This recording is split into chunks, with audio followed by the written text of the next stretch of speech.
It's another year, and the newest Apple iPad has now been streamlined to the extent that it warrants an Air moniker. The bezels are thinner, the body is lighter, and the iPad of old seems cumbersome by comparison. Despite the smaller body, the iPad Air features the same huge retail box we've seen in previous generations. Inside, you'll find a space gray iPad Air, some leaflets, complete with 2 Apple stickers,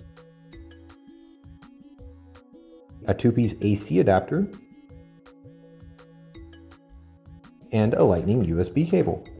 Compared to the previous generation iPad, the Air is thinner by 1.9 millimeters, slightly shorter by 1.2 millimeters, but significantly narrower by 16.2 millimeters.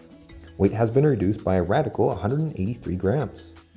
We can't really deem the iPad Air a device fit for single-handed use because of its sheer size.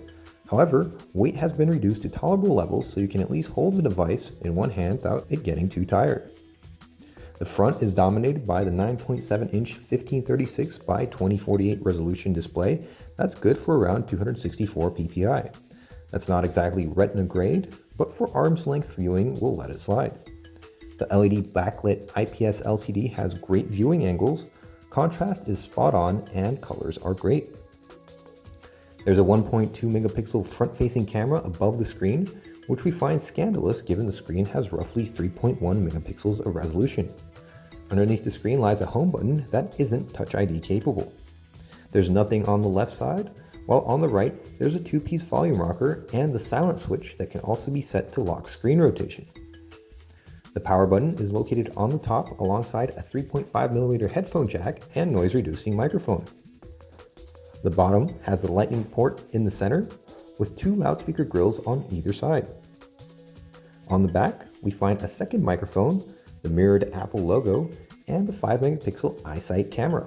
As usual, there's no LED flash on the iPad. The iPad Air features the fresh new flat iOS 7. Sadly, it looks just like iOS 7 on the iPhone, only with bigger icons.